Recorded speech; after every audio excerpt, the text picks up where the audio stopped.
Hello दोस्तों। आपका अपना चैनल एक्सप्लोरिंग एजुकेशन आपका स्वागत करता है डेली हिंदू न्यूज़पेपर की करंट अफेयर्स की इस सीरीज में। आज की इस सीरीज में हम बात करेंगे 26 नवंबर के हिंदू न्यूज़पेपर यानी कि कल से आपके क्या क्या इंपॉर्टेंट करंट अफेयर्स के क्वेश्चन रह सकते हैं। तो देर ना करते हुए बात करते हैं हम पहले क्वेश्चन की। तो पहला क्वेश्चन कह रहा है 26 नवंबर को किस दिन के रूप में मनाया जाता है। तो दोस्तों जो 26 नवंबर है वो दो चीजों के लिए बहुत ही ज्यादा इम्पोर्टेंट है।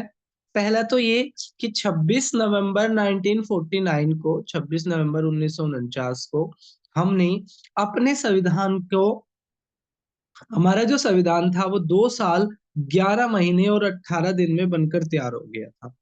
इसमें 395 आर्टिकल थे उस समय पर, जिसमें से हमने 15 आर्टिकल को यानी कि आंशिक रूप से हमारा संविधान भी लागू हो गया था।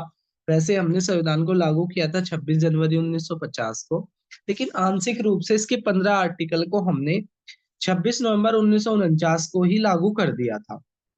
तो एक तो संविधान दिवस के रूप में मनाया जाता है जब डॉक्टर अंबेडकर जी की 1025 बर्थ एनिवर्सरी थी, तो तभी से क्या किया गया था, भारत सरकार ने ये घोषणा करी थी 2016 से कि भाई अब 26 नवंबर को कॉन्स्टिट्यूशन डे के रूप में मनाया जाया करेगा। अब अगर हम बात करते हैं दूसरा, नेशनल मिल्क डे, तो व्हाइट रिवॉल्यूशन के फादर वर्गीज कुरियन, जिनके सहयोग से भारत में अमूल जैसी कोऑपरेटिव आगे बढ़ी और कोऑपरेटिव क्षेत्र में भारत ने आगे की तरफ कदम बढ़ाया। 80 साल उनके भी बर्थ एनिवर्सरी को हो गए हैं। तो वर्गीज कुरियन से जुड़ा हुआ है, ठीक है। 8 डिकेट्स हो गए हमारे कोऑपरेटिव सेक्टर के ग्रोथ को। तो वर्गीज कुरियन जो व्हाइट रिवॉल्यूशन के फादर कहा जाता है, उनके बर्थडे को मनाया जाता है नेशनल मिल्क डे। तो 2 दिवस के रूप में जाना जाता है 26 नवंबर। तो सी क्या हो जाएगा, सही आंसर हो जाएगा। यूएन 2025 को किस रूप में मना रहा है। तो अभी भारत में इंटरनेशनल कोऑपरेटिव समिट हो रही है, जिसके अंदर एक अडोप्शन किया गया है कि जो 2026 को यूनाइटेड नेशन यानी कि संयुक्त राष्ट्र इंटरनेशनल ईयर ऑफ कोऑपरेटिव्स के रूप में मनाएगा। बी क्या हो जाएगा, इस क्वेश्चन का सही आंसर हो जाएगा इंटरनेशनल ईयर ऑफ कोऑपरेटिव्स के रूप में मना रहा है। ठीक है, देखो कोऑपरेशन पे मत जाना, कोऑपरेशन अलग है, कोऑपरेटिव अलग है।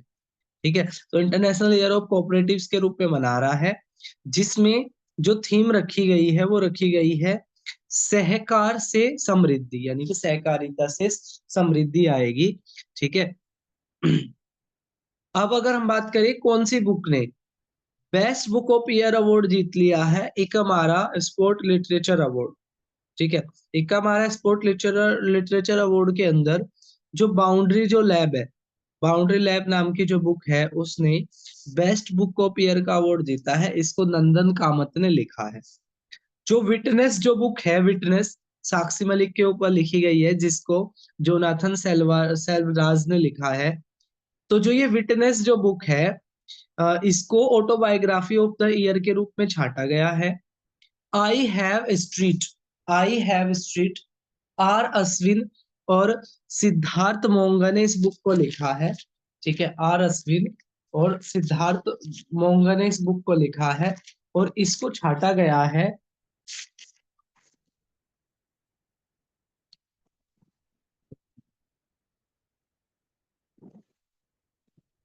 जो आई हैव स्ट्रीट को आर अश्विन और सिद्धांत मोंगा ने लिखा है और इसको छाटा है cricket book of the year, cricket book of the year के रूप में। जो पेंगुलिन रैंडम हाउस है, ये पब्लिशर ऑफ द ईयर है। ये क्या है, पब्लिशर ऑफ द ईयर।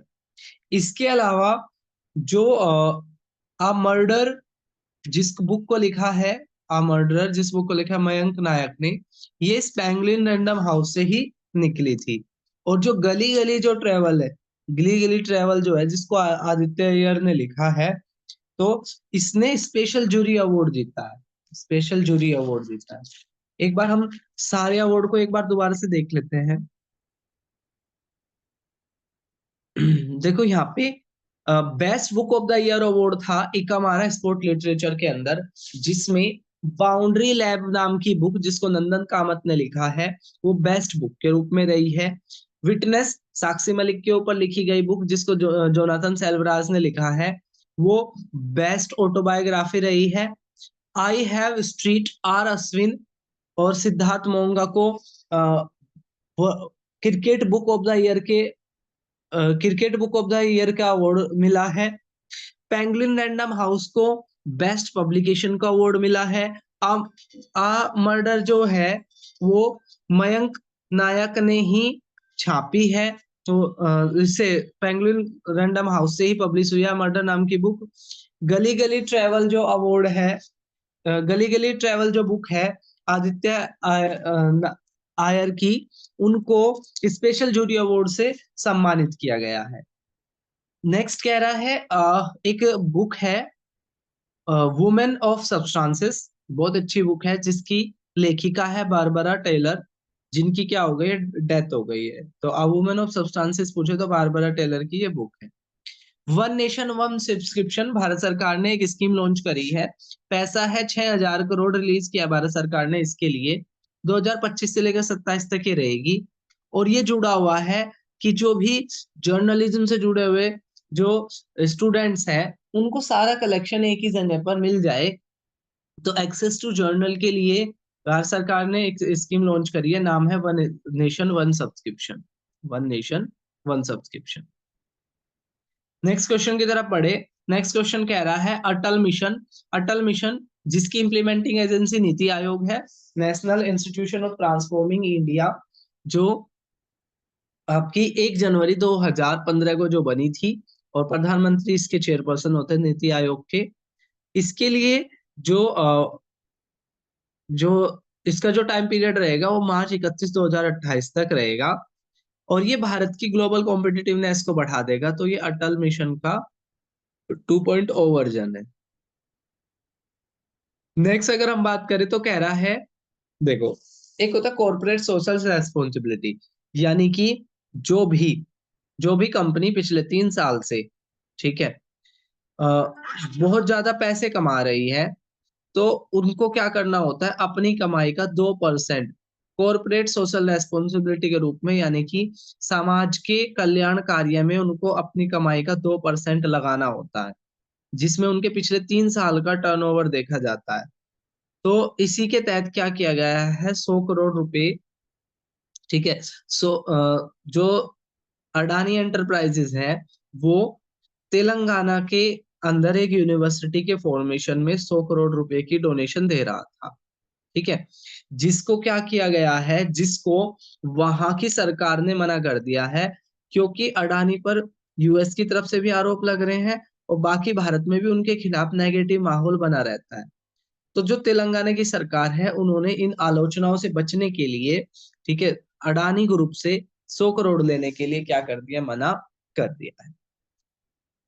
अब यहाँ देखो, डूसू जो दिल्ली यूनिवर्सिटी के जो इलेक्शन होते हैं, तो दिल्ली यूनिवर्सिटी के प्रेसिडेंशियल जो इलेक्शन हुए थे, उसमें जो कांग्रेस द्वारा सपोर्टेड है, NSUI, national student union association, तो जो इस एनएसयूआई जो कांग्रेस द्वारा सपोर्टेड है, वो 7 साल बाद जीत गई है। पिछले 7 सालों से यहाँ पर एबीवीपी जीत रही थी, अखिल भारतीय विद्यार्थी परिषद। एबीवीपी पिछले 7 सालों से जीत रही थी, और अब की बार 7 साल बाद कौन जीता है, कांग्रेस जीती है। कांग्रेस से द्वारा सपोर्टेड एनएसयूआई जीती है।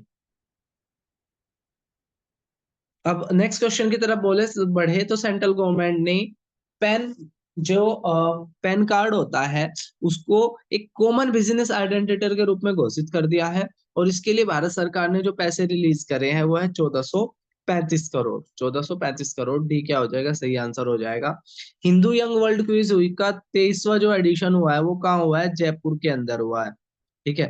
हिंदू वर्ल्ड क्विज का ये एडिशन कहाँ हुआ है, जयपुर के अंदर, सी क्या हो जाएगा, सही आंसर हो जाएगा। तो ये थे हमारे 26 नवंबर के हिंदी न्यूज़पेपर के करंट अफेयर्स के क्वेश्चन। फिर मिलेंगे हम किसी और वीडियो में, तब तक के लिए टेक केयर, जय हिंद जय भारत।